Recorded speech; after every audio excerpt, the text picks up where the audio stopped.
अस्सलाम वालेकुम बच्चों, कैसे हैं आप लोग।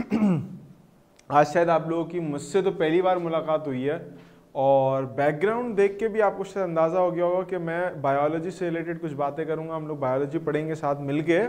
पहले मैं कुछ जनरल बातें आपको बता दूं कि आपने पढ़ना कैसे है। देखो, आप लोगों में से जितने भी लोग यहाँ पर मौजूद हैं, मुझे रिस्पॉन्स सबसे पहली बात तो ये कि I want back to back response and feedback सारे स्टूडेंट से।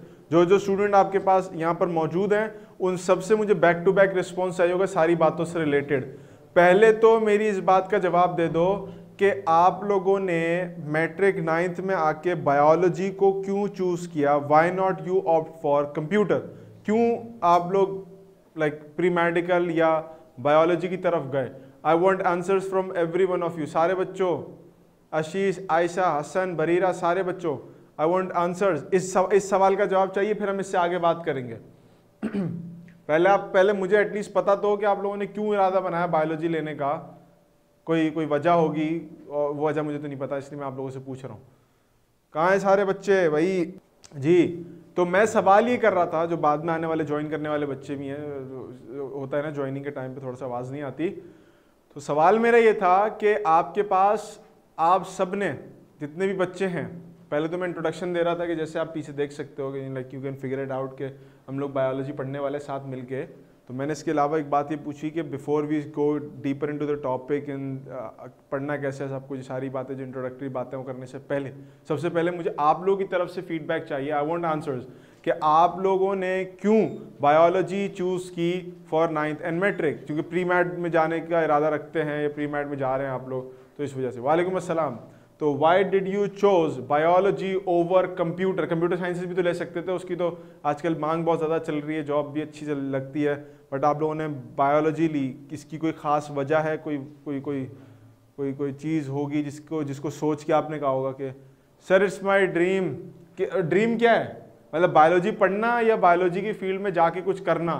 और अगर बायोलॉजी की फील्ड में जाके कुछ करना है तो क्या करने का इरादा है स्पेसिफिकली? डॉक्टर बनना है, कोई साइंटिस्ट बनना है, कोई काम करना है? डॉक्टर बनना है, गुड हो गया।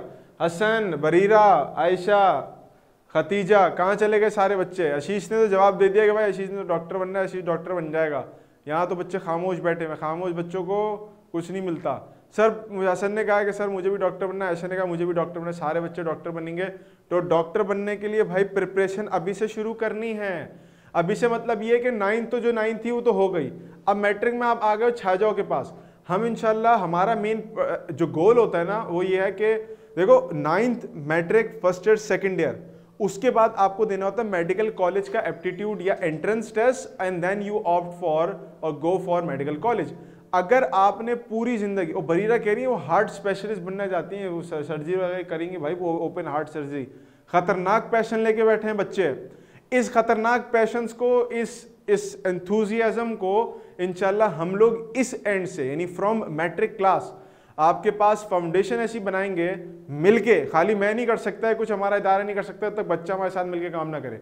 हम लोगों ने ऐसे काम करना है कि इंशाल्लाह आपके पास फर्स्ट ईयर सेकेंड ईयर की बुनियाद बन जाए और फर्स्ट ईयर सेकेंड ईयर के बाद जो MCAT यानी मेडिकल कॉलेज एंट्रेंस टेस्ट या एप्टीट्यूड टेस्ट आपको देना होता है मेडिकल कॉलेज में जाने के लिए, उसकी प्रिपरेशन आपके पास बेहतरीन वाली हो जाए, बेहतरीन वाली प्रिपरेशन हो जाए। आम तौर पे जितने भी दूसरे इदारे वगैरह होते हैं, सबकी बात नहीं, जर्नली एक बात कर रहा हूँ, उनका मेन गोल ये होता है कि बच्चे को डॉक्टर बनाने के लिए they only go for medical college aptitude test या फर्स्ट सेकंड ईयर के अंदर थोड़ी सी मेहनत हो जाती है कि बच्चा जो है वो इस काबिल हो जाए कि वो कॉलेज में जा सके, मेडिकल यूनिवर्सिटी में जा सके अपनी मर्जी की। But here at Shahjahan we are working on the core foundations from the beginning from 9th and matric, ताकि बच्चे का शुरू से बेस अच्छी बने। और फ्री ऑफ कॉस्ट क्लासेस देने का मकसद भी है ताकि आप लोगों को जो है ना बेसिक ऐसी बन जाए कि आगे जाके आपको मेडिकल कॉलेज के टेस्ट में जो कॉन्सेप्चुअल इंफॉर्मेशन चाहिए, जो इंटेलेक्ट चाहिए, वो आपको शुरू से मिली हुई हो, एंड टाइम पे जाके ना मिले। जब आपके गोल्स बड़े होते हैं ना, जो भी गोल है आपके लिए तो बड़ा ही होगा, वो उसको अचीव करना है पहले दिन से। और पहला दिन क्या है? दिस मैट्रिक क्लास या 9th क्लास। 9th क्लास तो पुरानी बात हो गई, just put it aside. Matric class से फोकस करना है, फर्स्ट ईयर में मेहनत करनी है, सेकंड ईयर में मेहनत करनी है, ताकि आप एलिजिबल बनो। आप यकीन करो, आप अभी से मेहनत करना शुरू करोगे, once you reach that medical university. हमने बच्चों को पढ़ा है, हमें पता है, बच्चा जब वो वाइट गाउन पहन के जब एंटर होता है ना, सामने उसको अपनी यूनिवर्सिटी का बोर्ड नजर आता है, वो जो लेबल लगा होता है, खुश होता है। आज से मेहनत करनी है उसके लिए, आज से बना दिया है कि मैट्रिक में उसी स्टाइल से मेहनत करनी है। कैसे मेहनत करनी है हम स्टेप बाय स्टेप सब आपको सिखाते जाएंगे। सबसे पहले मेरी बात याद रख लेना, सारे बच्चे के पढ़ने का एक तरीका बनाना है आपने। पढ़ने का तरीका यह है कि you have to focus on concept. मैं जो यहाँ पर चीजें समझाऊंगा ना आपको बायोलॉजी के अंदर, वो नहीं है कि बहुत ही लंबी चौड़ी हमने नंबर लेने हैं, हमने 3-3 मार्क का सवाल भी सॉल्व करना है, हमने 6 मार्क का सवाल भी सॉल्व करना है, तो हमने उसके हिसाब से कंटेंट भी बनाना होगा। लेकिन आपके पास क्या मामला है, लेकिन आपने करना क्या है कि ऐसी इंफॉर्मेशन अपने दिमाग में बिठा के रखनी है कॉन्सेप्चुअल, कि जिसकी बेसिस पे आपको जिंदगी भर तक कोई टॉपिक याद रहे। हम आमतौर पे गलती क्या करते हैं, मिसाल के तौर पे गैस एक्सचेंज है ना, गैस एक्सचेंज लिख दिया मैंने यहाँ पर। मैं अगर आपसे इसकी डेफिनेशन पूछूंगा ना, तो मेजॉरिटी ऑफ बच्चा ऐसा है कि उसके ऊपर 2 पेजेस आराम से लिख के दे सकता है। सिंध बोर्ड का बच्चा इस तरह से ट्रेन होता है कि वो इस हेडिंग को देख के कोई 2-3 पेजेस भर देगा और हेडिंग्स भी ऐसी डालेगा जैसे साइन बोर्ड जैसी 25-26 कलर की डेफिनेशन हेडिंग्स जली हुई होंगी। इसका फायदा भी नुकसान भी है। फायदा तो इसका ये कि चलो आपको नंबर मिल जाएंगे 5 पेजेस भरने के। नुकसान ये कि जितना ज्यादा याद करोगे ना किसी टॉपिक के बारे में, उतना वो टॉपिक कम दिमाग में बैठता है आपके। तो उसके लिए हम क्या करते हैं, हम चीजों को सिंप्लीफाई करते हैं, हम इसका मतलब समझाएंगे, बस जो इसका असल मतलब है ना वो समझाएंगे, और फिर आपसे कहेंगे बेटा अब इसका सवाल आप बना लो अपने हिसाब से, जितने पेजेस भी आपको भरने हैं इसके। अगर आपने इस पूरे टॉपिक को जो आप 5 पेजेस में लिखने लगे हो, 1 लाइन में समझा दिया, इसका मतलब है आपको कॉन्सेप्ट आ गया। फिर आप आग लगाओगे दुनिया में जाके, ठीक है, जहां भी जाओगे, जिस फील्ड में जाओगे, आग लगा के आओगे, सीधे पॉजिटिव वे में कह रहा हूँ, आग लगा के आना, कोई समझे आग लगा के आनी है वहां पर। समझ रहे हो मेरी बात को? तो 5 पेजेस 10 पेजेस के सवाल को अगर आप मुझे 1 लाइन में एक्सप्लेन कर सकते हो, इट मीन्स कि आपका कॉन्सेप्ट ऑन पॉइंट है, बेहतरीन जा रहे हो आप। तो इसी अंदाज से हमने सारी चीजें याद करनी है, इसी अंदाज से मैं आपको पढ़ाऊंगा भी, ताकि आपको समझने में कोई मसला ना हो। और मेरी एक बात याद रख लेना, पहली तो मेरी क्लास का तरीकेकार समझ लो। मेरी क्लास में मुझे रिस्पॉन्स चाहिए होता है, चाहे आप गलत जवाब दो सही जवाब दो, मुझे इससे कोई फर्क नहीं पड़ता। मुझे इस बात से फर्क पड़ता है कि मेरा बच्चा मुझे जवाब दे रहा है या नहीं दे रहा। जब मेरा बच्चा मुझे जवाब देता है, इसका मतलब ये होता है कि बच्चा रेडी है, बच्चा क्लास में फुल फ्लैज इन्वॉल्व है। जब बच्चा फुल फ्लैज क्लास में इन्वॉल्व होता है, इसका मतलब है कि वो बेहतरीन चल रहा है। ठीक है ना, समझो मेरी बातों को? यहाँ तक मेरे साथ हो, बोर तो नहीं हो रहे, कुछ दिमाग में चीज़ें ऊपर नीचे तो नहीं हो रही। हम साथ साथ आपको पढ़ने का तरीका भी सिखाएंगे, पढ़ाएंगे भी, लेकिन पढ़ने का तरीका भी सिखाएंगे जो आप पूरी ज़िंदगी इस्तेमाल करोगे अपने लिए भी। और जब आप अपने लिए इस्तेमाल करोगे तो आप आगे भी वो तरीका सिखाओगे, आगे भी लोगों को बताओगे कि आपने ऐसे पढ़ना है, ऐसा नहीं पढ़ना, देखो तुम ऐसा गलत पढ़ रहे हो। क्या सारी मेरी बात समझ पा रहे हो? कोई किसी को समझने में, बात को डाइजेस्ट करने में, एब्जॉर्ब करने में मसला तो नहीं हो रहा? मैंने जितनी बातें बोली, मैंने पहली बात बोली कॉन्सेप्ट, मैंने दूसरी बात बोली 5-10 पेजेस को एक सिंगल लाइन में अगर एक्सप्लेन कर पा रहे हो तो बेहतरीन काम हो गया आपके पास। ठीक है, और तीसरी बात मैंने बोली कि पढ़ने का तरीका जो आप हमसे सीख रहे हो वो आपने आगे भी लोगों को बताना है, अपने ऊपर तो इंप्लीमेंट करना है, आगे भी लोगों को बताना है कि आपकी जो पढ़ाई है उसका शुक्राना निकलता है इस तरह से। जो आप अब तक पढ़ चुके हो, 8 क्लासेस में, 9 क्लासेस में पढ़ चुके हो, यानी साल आपने पढ़ा है तकरीबन, इंशाल्लाह आगे भी पढ़ोगे, तो जो आप सीखते हो वो फ्री में भी किसी और को सिखाओ। तो इसी के लिए हम लोगों ने आज छाजाओ का प्लेटफॉर्म बनाया है कि अल्लाह ताला ने हमें एक मौका दिया है कि हम सब ने जितना पढ़ाया पूरी ज़िंदगी। मैंने तकरीबन 9-10 साल पढ़ाया है, मुख्तलिफ ग्रुप्स को पढ़ाया, 9 matric, first second year, MCAT, university में एमफिल के लेवल के भी स्टूडेंट्स को बहुत सारी चीज़ें पढ़ाई हैं, मुख्तलिफ चीज़ें की हैं। यहाँ पर मुझसे भी ज़्यादा एक्सपीरियंस लोग मौजूद हैं। आपने फिजिक्स की क्लास ली होगी सर असगर की, आप लोगों ने सर वकास की, जो मैथ्स के स्टूडेंट उन्होंने गालिबन शायद मैथ्स की क्लास भी ली होगी, और भी बहुत सारे टीचर्स आपके पास केमिस्ट्री फिजिक्स के मौजूद हैं, यहाँ पर कंप्यूटर साइंसेस के मौजूद हैं, आपने सबकी क्लासेस ली होंगी। सब वो टीचर्स काफ़ी सारा अरसा जो है पढ़ते हुए आए हैं, पढ़ाते हुए आए हैं। तो फ्री क्लासेस देने का मकसद ये है कि हम अपने बच्चों को इस काबिल बनाएं कि उनको 2 चीज़ें मिलें। पहली चीज़ ये कि उनको फ्री ऑफ कॉस्ट एक ऐसी फाउंडेशन मिल जाए कि जिसके बाद उन्हें किसी और की ज़रूरत ना पड़े आगे की कोर्सेज के अंदर। दूसरी चीज़ ये कि अब तक जितना हम लोग पढ़ा चुके हैं अपनी ज़िंदगी में, जितना कुछ अचीव कर चुके हैं, उसका एक तरीके से शुक्राना हो कि हम फ्री ऑफ कॉस्ट बच्चों को वो इन्फॉर्मेशन दें ताकि वो बच्चा आगे स्प्रेड कर सके। तो आपने क्या करना है, आपने अपने दोस्तों वगैरह को भी बताना है कि भाई आप लोग इस प्लेटफॉर्म के साथ जुड़ो, पढ़ो, सीखो, ताकि ये जो हमने एक रोशनी जलाई है ना, ये जो बीकॉन जलाया हमने, ये आगे पास हो सके और बहुत सारे लोगों को, या बहुत सारे लोगों को आगे तक पहुंच सके, ताकि आपके पास ये जो शमा हमने जलाई है ये आप लोगों के जरिए भी और ये हमारे जरिए भी फैले, ताकि बच्चों को फ्री ऑफ कॉस्ट चीजें सीखने को मिले और अच्छा कंटेंट मिले जो कि आमतौर पे आपको पेड वर्जन्स में अवेलेबल होता है। मेरी बात समझ रहे हो? तो please spread this message out so that your friends और your colleagues can come up with you और सब मिलकर एक साथ पढ़ सकें इस प्लेटफॉर्म के जरिए, ताकि सबको फायदा हो सके इस चीज का। Are you getting my point? ठीक हो गया? अच्छा जी, so, सब यहां तक हो मेरे साथ? गुड हो गया। अब गैसेस एक्सचेंज की बात करेंगे। Can anyone describe gases exchange to me? क्या कोई बच्चा मुझे गैसेस एक्सचेंज एक्सप्लेन कर सकता है कि गैसेस एक्सचेंज क्या होता है? क्या कोई बच्चा मुझे गैसेस एक्सचेंज एक्सप्लेन कर सकता है? सारे बच्चे बैठे हैं, देखो इस वक्त कोई 7-8 बच्चे बैठे हुए हैं और उनमें से सबकी मुझे यानी कंट्रीब्यूशन चाहिए इसकी एक्सप्लेनेशन के अंदर। I want answers from every single one of you attending this class. अच्छा भाई प्यारे बच्चों, आप लोगों के मैसेज देख रहा था मैं, आप लोगों ने कहा कि sir exchange of carbon dioxide in oxygen, oxygen का इनहेल करना और कार्बन डाइऑक्साइड को एक्सपेल करना, ऑक्सीजन की movement inside and outside the lungs, exhale and inhale CO2 and oxygen, gas exchange the process that occurs between oxygen carbon dioxide. बेहतरीन। यानी in short अगर मैं इसको आपके सामने समराइज करना चाहूँ आपकी बातों को, आप में से किसी एक बच्चे ने भी गलत नहीं कहा, विच इज़ वेरी गुड, कि सब बच्चों ने अपने अपने हिसाब से अपने अंदाज से एक ही बात एक्सप्लेन की है और वो एक ही बात बिल्कुल करेक्ट थी। वो ये थी कि ऐसा प्रोसेस जिसमें कार्बन डाइऑक्साइड सेल से बाहर चली जाए यानी आउटसाइड, और ऑक्सीजन आपके पास इन आ जाए यानी इनसाइड द सेल एंटर हो जाए, ये आपके पास कहलाता है गैस एक्सचेंज। ठीक हो गया?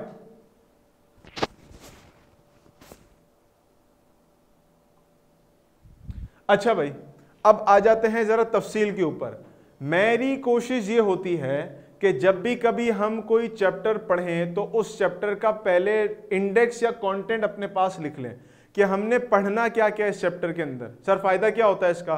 देखो हमेशा हमेशा हमेशा अपनी एक आदत बना लें कि किसी भी किताब को खोलने से पहले, पढ़ने से पहले, या उस चैप्टर को खोलने या पढ़ने से पहले हमेशा उस चैप्टर या किताब का इंडेक्स पढ़ा करें, ताकि आपको आइडिया हो कि हमने इसमें पढ़ने क्या जा रहे हैं चीजें। हमारे बच्चे आमतौर पे करते क्या, खट करके बुक खोलते हैं, उसके अंदर चैप्टर पे डायरेक्ट चले आते हैं। ना ना, ऐसा नहीं करना आपने हमेशा चैप्टर के कंटेंट को पढ़ना होता है कि इसमें इंडेक्स में क्या क्या चीजें हमारे पास मौजूद हैं जो हमसे पूछी जा सकती हैं या हमें पढ़नी है। अगर हम इस चैप्टर गैसेस एक्सचेंज के बारे में बात करें तो हम कहेंगे कि गैसेस एक्सचेंज के चैप्टर के अंदर हमारे पास जो चीजें हैं वो चीजें ये हैं कि पहली तो ये है कि इंट्रोडक्शन, जनरल इंट्रोडक्शन। उसके बाद गैस एक्सचेंज इन प्लांट्स में गैस एक्सचेंज कैसे होती है, कार्बन डाइऑक्साइड ऑक्सीजन किस तरह से अंदर बाहर होती है। गैस एक्सचेंज इन एनिमल्स में गैस एक्सचेंज कैसे होती है, यानी हम अपनी बात करेंगे दूसरे ऑर्गेनिजम्स की जनरल ब्रीफ बातें करेंगे कि उनके अंदर ऑक्सीजन कार्बन डाइऑक्साइड किस तरह से अंदर बाहर हो रही होती हैं। Moving on to the last step, इंसानों के अंदर यानी पूरे लंग्स का सिस्टम, हम कैसे सांस लेते हैं, कैसे हमारे पास लंग्स फिल होते हैं एयर से, बाहर निकलती है एयर आपके पास प्रेशर के साथ, इन सब की बातें करेंगे हम लोग आखिर में जाके। फिर उसके बाद इंसानों ही के जो गैस एक्सचेंज के मैकेनिज्म है उससे रिलेटेड कुछ बीमारियां भी तफसीली हल्की सी पढ़ लेंगे ताकि हमारा टॉपिक कंप्लीट हो जाए। ये 4 कंटेंट हैं आपके सामने रहेंगे, तो आपको लिस्ट करने में आसानी होगी कि बात कैसे करनी कैसे नहीं करनी। ठीक हो गया? तो आज की क्लास में पहली चीज जो आपने सीखी वो कॉन्सेप्ट्स किस तरह से बनाने, कॉन्सेप्ट बनाना सबसे इंपॉर्टेंट काम है। दूसरी चीज आपने क्या कही कि पढ़ना कैसे, पढ़ने के लिए सबसे पहले क्या करना है, किताब खोलो, चैप्टर खोलो, कुछ भी खोलो, सबसे पहले उसके इंडेक्स और कंटेंट के ऊपर आपने नजर डालनी है। ठीक हो गया? अच्छा जी, अब आ जाते हैं इधर आगे। Let's talk about the basic introductory definition और statement regarding gas exchange. Gas exchange से रिलेटेड कुछ बातें करते हैं। देखिए बात कुछ इस तरह से है कि गैस एक्सचेंज में हमारे पास जो डेफिनेशन मैंने लिखी है, अगर नोट डाउन करना चाहो तो नोट डाउन कर लो, चीजों को सिंप्लीफाई करके आपके सामने रखा हुआ है। नेक्स्ट टाइम आपसे कोई बात करे, देखो गैस एक्सचेंज का मतलब आप लोगों ने बता दिया, कार्बन डाइऑक्साइड बाहर, ऑक्सीजन अंदर, ठीक है ना। थोड़ी सी और तफसील अगर आपसे मांगी जाए इस बारे में जिसमें सारी बातें कवर हो रही हो, तो वो यहां मैंने आपके सामने लिखी हुई है। क्या लिखा है जरा इसको पढ़ लीजिए। तमाम लिविंग ऑर्गेनिजम्स को ऑक्सीजन चाहिए होती है। क्यों चाहिए होती है? ताकि वाइटल मेटाबॉलिक प्रोसेसेस आपकी बॉडी के चल सकें। मेटाबॉलिक प्रोसेसेस क्या होते हैं? कोई डिफाइन कर सकता है मुझे? What is metabolism? Metabolic process क्या चीज होती है? अच्छा, टाइप कर रहे होगे, एक तो आवाज भी जाहिर सी बात है थोड़ी देर से पहुंचती, डिले होकर पहुंचती है, और उसके बाद फिर सुन के, फिर सोच के, फिर टाइप वाइप कर रहे होते हैं जवाब, तो उसमें आप लोगों को एक बेनिफिट और डाउट दे देना चाहिए। मैंने पूछा कि मेटाबॉलिज्म या मेटाबॉलिक प्रोसेसेस ये क्या चीज होती है? How would you define them? Sir, that helps us from working and give us energy, all chemical reaction occurring inside the body. Hasan ने कहा कि वो चीजें जो हमें एनर्जी देती हैं ताकि हम काम कर सकें। आशीष कह रहे हैं कि सर केमिकल रिएक्शन जो हमारी बॉडी में हो रहे होते हैं, और कोई इसमें ऐड करना चाहिए। बरीरा कह रही है वो केमिकल रिएक्शंस का सेट जो लिविंग ऑर्गेनिजम्स में होता है जिससे आप नॉर्मल लाइफ प्रोसेसेस को मेंटेन कर सकते हैं, चला सकते हैं, इसको मेटाबॉलिज्म कहते हैं। और भाई, और आई वांट मोर आंसर, सारे बच्चों के जवाब चाहिए, देन आई विल कंक्लूड और summarise all these comments and answers. अभी 3 बच्चों के जवाब आया, आसान का जवाब आया, आशीष का, बरीरा का आया, हमारे पास अभी आयशा रह गई हैं, हमारे पास अभी जो है खदीजा रह गई हैं, ठीक है ना, और हमारे पास नहीं, हसन का जवाब आया था, हसान का जवाब आना बाकी है, हसान नईम का जवाब आना बाकी है। बहरहाल अब सुनते जाओ। आशीष ने एक और चीज ऐड की है, sir anabolism and catabolism combine होके मेटाबॉलिज्म बनाते हैं, बिल्कुल ऐसा ही है। नाउ लिसन टू मी, हमारे पास एक बड़ा स्ट्रक्चर है, अगर हम उसको छोटे स्ट्रक्चर्स में तोड़ दें तो ये कहलाता है कैटाबॉलिज्म।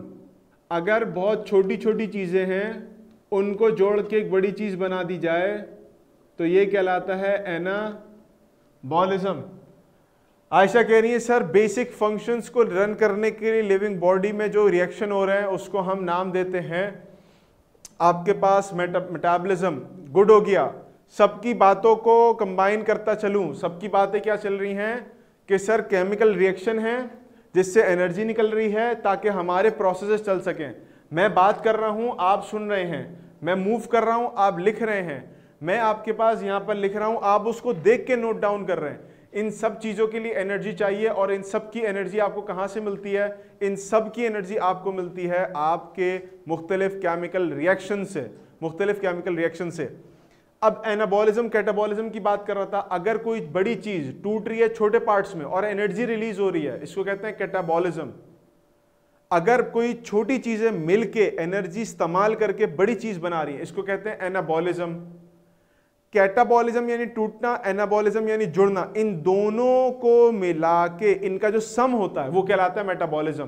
क्योंकि हमारी बॉडी में नई चीजें बन भी रही हैं और टूट भी रही हैं। कोई बंदा है आपके पास मसल बिल्ड कर रहा है, ह्यूज है, तो एनाबॉलिक फंक्शंस हो रहे हैं तभी मसल ग्रो कर रहा है, उसकी बॉडी ग्रो कर रही है। लेकिन अगर आपके पास आप डाइटिंग कर रहे हो, चर्बी घुल रही है आपकी बॉडी के अंदर, तो आपकी जो चर्बी है वो टूट रही है। This is known as catabolism. किसी चीज का बनना, किसी चीज का टूटना, ये आपके पास कहलाता है, कंबाइंड कहलाता है मेटाबॉलिज्म या मेटाबॉलिज्म। समझ रहे हो मेरी बात को प्यारे बच्चों? तो किसी भी रिएक्शन को चलाने के लिए हमारे पास ऑक्सीजन की रिक्वायरमेंट होती है। ऑक्सीजन की जरूरत को पूरा करने के लिए हम इनहेल करते हैं ऑक्सीजन। वो कैसे करते हैं? हमारे पास कार्बन डाइऑक्साइड रिक्वायर्ड होती है, एक्सहेल होती है वो, और ऑक्सीजन आपके पास जो है वो बॉडी में दाखिल होती है। आप लोग 5 मिनट इंतजार करो, अजान खत्म होती है, मैं फिर आप लोगों से दोबारा मुलाकात करता हूं। अच्छा भाई, अजान के बाद दोबारा वापस आ गए हैं। तो मैं यहाँ पर मेटाबॉलिज्म की बात कर रहा था कि मेटाबॉलिक रिएक्शंस को चलाने के लिए हमें ऑक्सीजन रिक्वायर्ड होती है। बहुत सारे मेटाबॉलिक रिएक्शंस होते हैं। सबसे कॉमन रेस्पिरेशन होता है जिसमें आपके पास फूड की ब्रेकडाउन होती है और एनर्जी रिलीज होती है, ऑक्सीजन चाहिए होती है। ऑक्सीजन कहाँ से आ रही है? जब कभी मैं एयर को इनहेल कर रहा हूँ तो मेरे पास कार्बन डाइऑक्साइड बाहर जाएगी एवरी टाइम आई एक्सहेल, और इनहेल करते हुए ऑक्सीजन मेरे पास एनवायरनमेंट से आ रही है। इस रिएक्शन इसके नतीजे में ऑक्सीजन जो बॉडी में एंटर होती है वो मुख्तलिफ एनाबॉलिक कैटाबॉलिक प्रोसेसेस को पूरा करवाती है, जिसको हम सिंपली मेटाबॉलिक रिएक्शंस कहते हैं, और हमारे पास हमारी बॉडी को एनर्जी मिलती है, जिससे हमारे बॉडी मुख्तलिफ कामों को परफॉर्म करती है। ये जो काम परफॉर्म करवाने के लिए ऑक्सीजन एंटर हो रही है इसको, और कार्बन डाइऑक्साइड बाहर निकल रही है, ये गैसेस का एक्सचेंज है। ऐसा नहीं है कि सिर्फ एक ही चीज अंदर आ रही दूसरी बाहर ही नहीं आ रही। एक्सचेंज करना किसको कहते हैं? पुराने जमाने में एक तरीका होता था, उसको कहते थे पार्टर सिस्टम।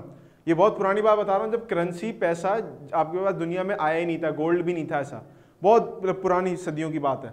तो उसमें क्या करते थे कि मुझे किसी की गाय पसंद आई है ना, मुझे गाय खरीदनी है, बकरा खरीदना है कोई, या मुझे कोई गधा या घोड़ा खरीदना है, तो मैं क्या करता था कि मैं उस बंदे को जाके जो है वो अनाज का या चावल का एक थैला देता था और वो मुझे सामने से गाय बकरा दे देता था। इसको कहते थे पार्टर सिस्टम। ये एक्सचेंज होता था, मैं उसको कोई चीज देता हूं, वो मुझसे कोई चीज ले लेता है।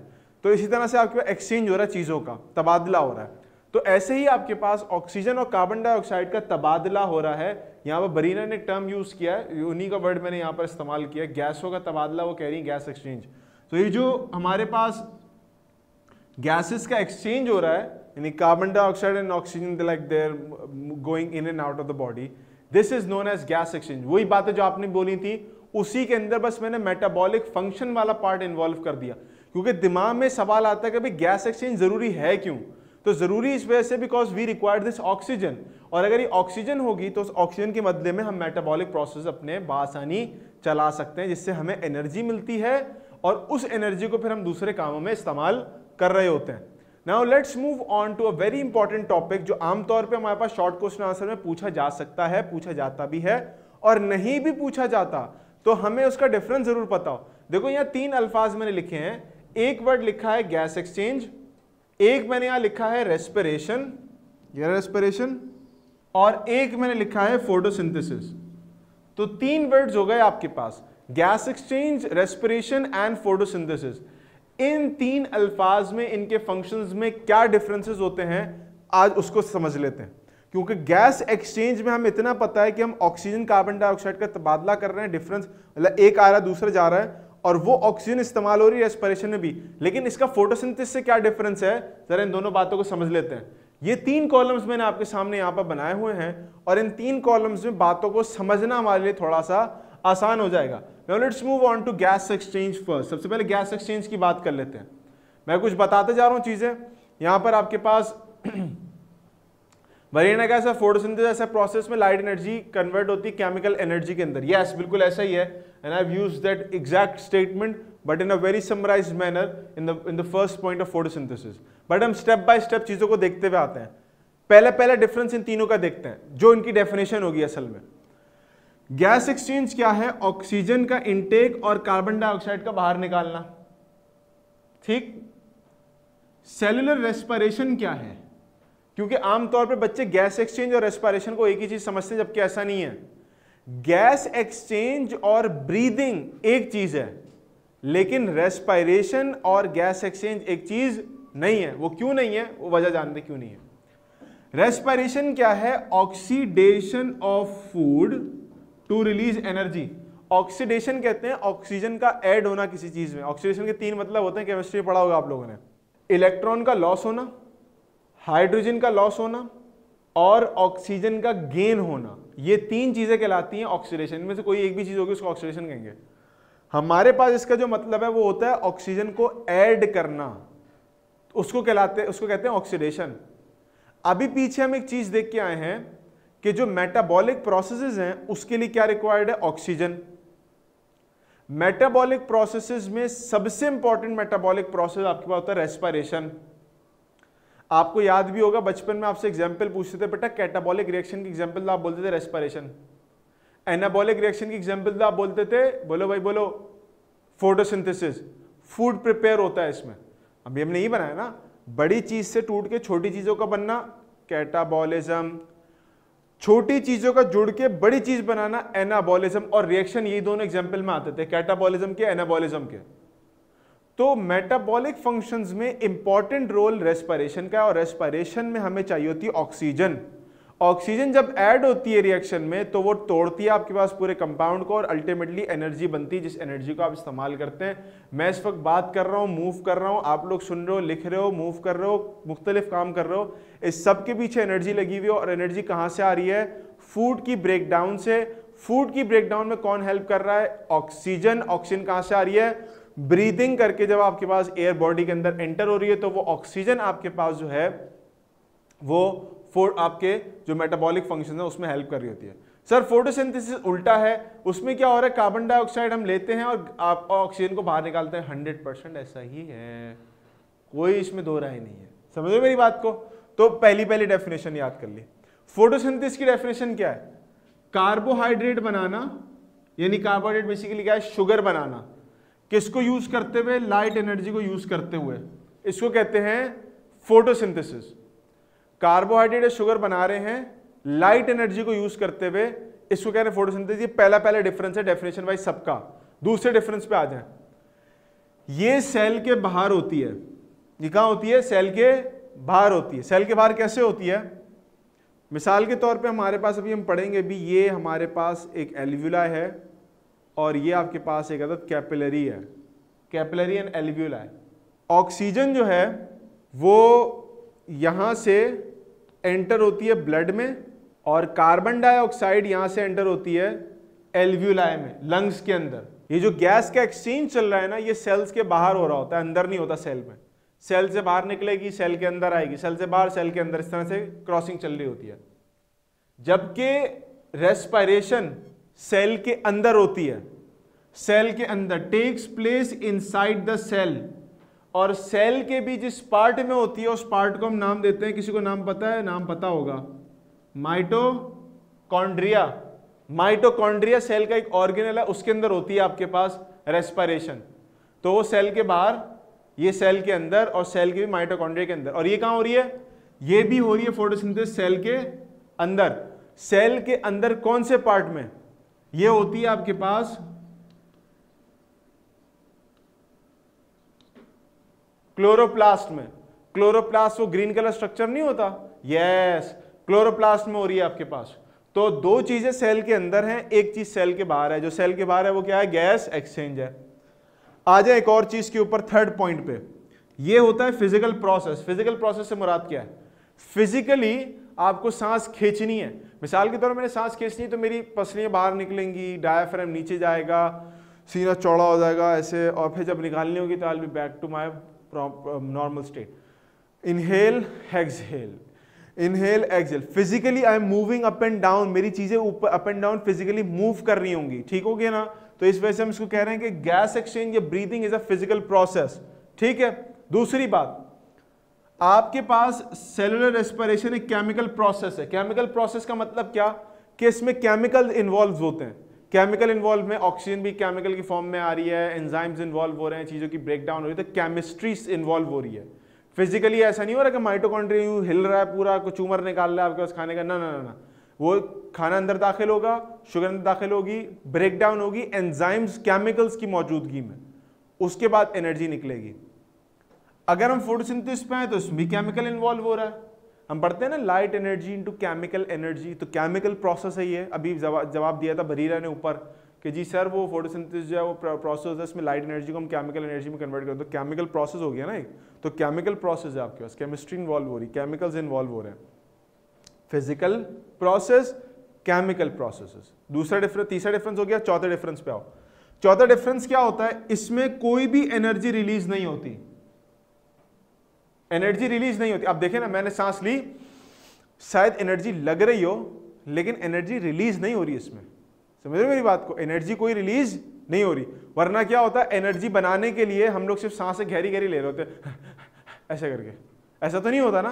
तो एनर्जी भी यहां पर इस्तेमाल, एनर्जी भी रिलीज नहीं हो रही। किस में नहीं हो रही? गैस एक्सचेंज में नहीं हो रही। गैस एक्सचेंज में केमिकल इन्वॉल्व नहीं है, गैस एक्सचेंज में एनर्जी रिलीज नहीं हो रही।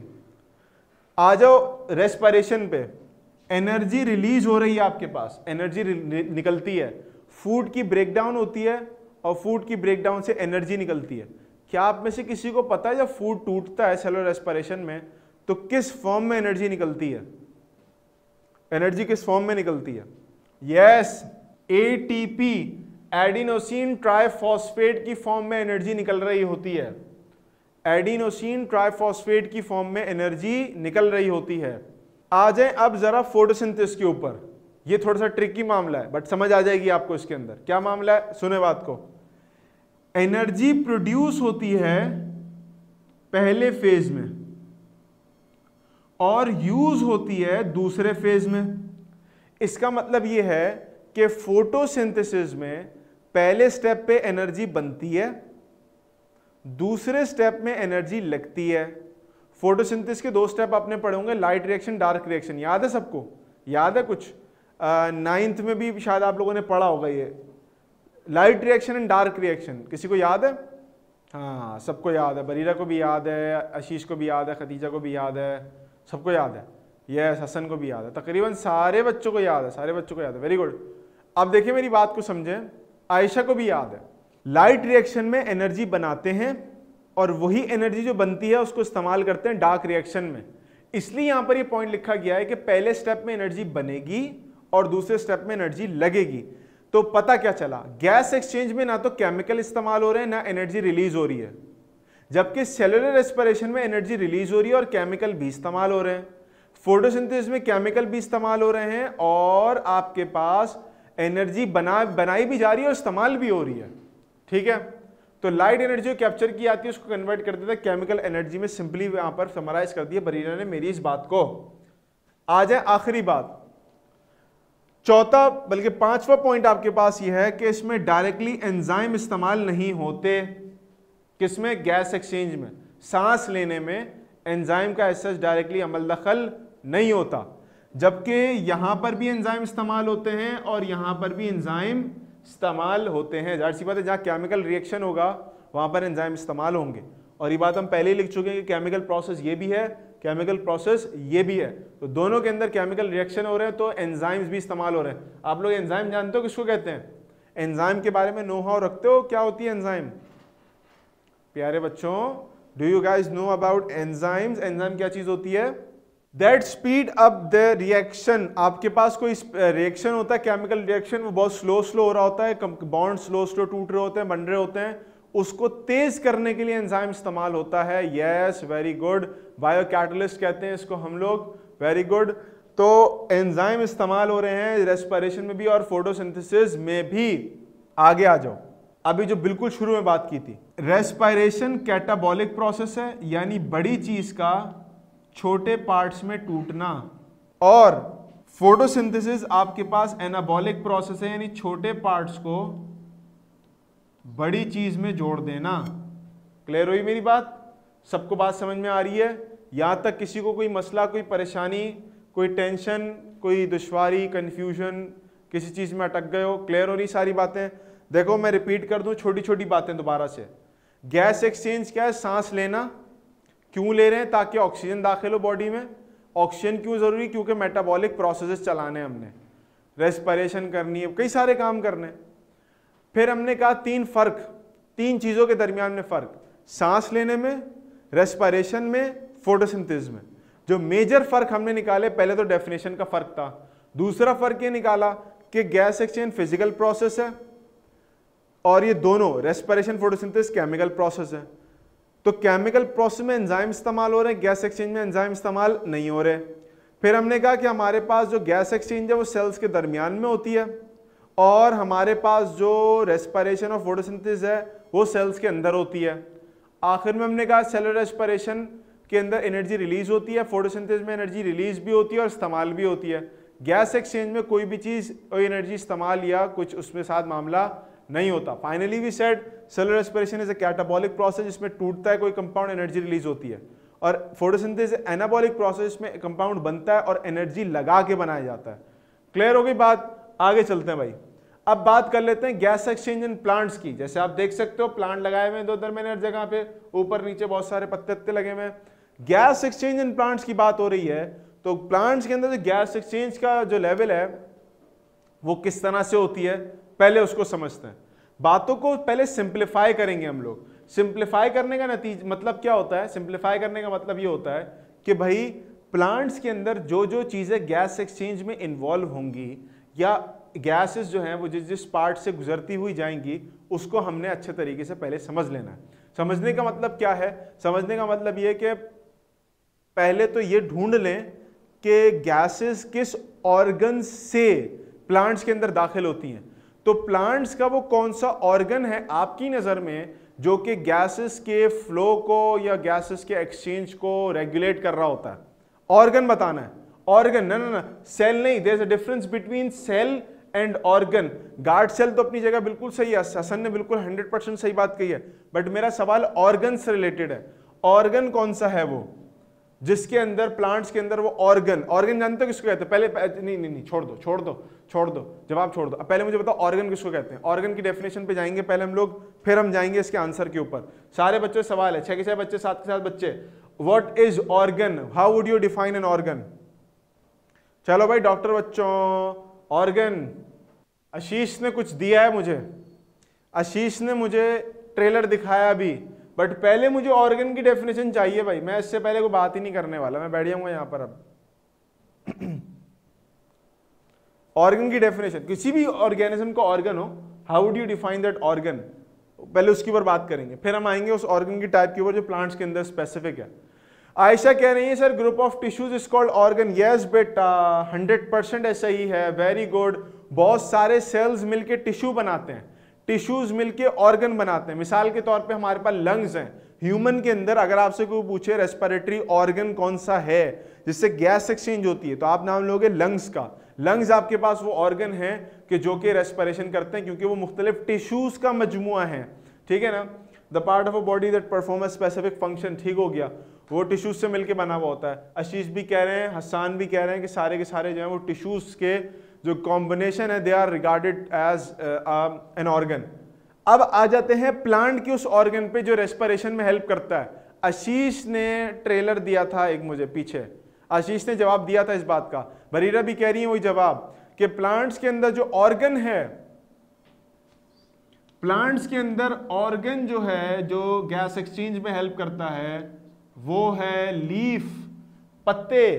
पौधे के पत्ते जो हैं आपके पास वो गैस एक्सचेंज में हेल्प कर रहे होते हैं। अब आ जाते हैं उसके सेल्स के ऊपर कि वो किन सेल से हवा गुजर के अंदर बाहर होती है।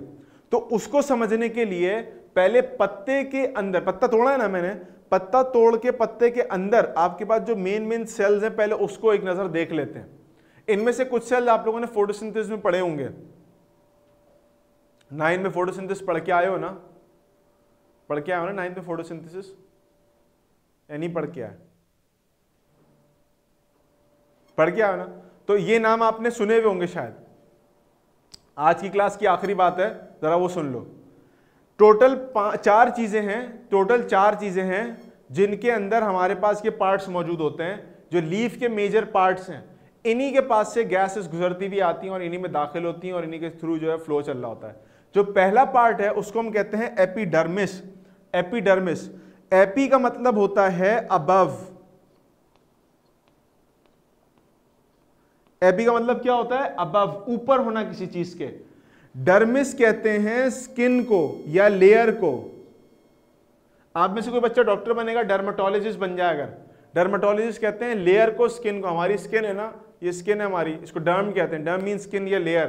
तो प्लांट के लीफ की सबसे ऊपर वाली, ये सबसे ऊपर और नीचे बाहर की जो लेयर्स हैं उसको हम कहते हैं एपिडर्मिस। एपिडर्मिस कैन बी अपर और कैन बी लोअर। एक ऊपर होगी, एक नीचे होगी, और उसके अंदर बीच में सारा मवाद भरा हुआ होगा। तो लीफ की जो आउटर मोस्ट लेयर्स हैं उनको हम कहते हैं, क्या नाम देते हैं? एपिडर्मिस। एपिडर्मिस। उसके बाद कॉलम या rod shape cells, rod shape cells होते हैं, इनको कहते हैं पैलिसेड सेल्स। कौन से सेल्स? पैलिसेड सेल्स का नाम दिया जाता है इनको। रॉड शेप सेल होते हैं right of below your epidermis, इसको कहते हैं पैलिसेड सेल्स। अभी इनकी तफसील पे जाएंगे, इनको जोड़ के भी मैं बात करूंगा लेकिन नेक्स्ट क्लास से। पहले सिर्फ नाम समझ लीजिए। उसके बाद हमारे पास है स्पंजी मीजोफिल सेल। इर्रेगुलर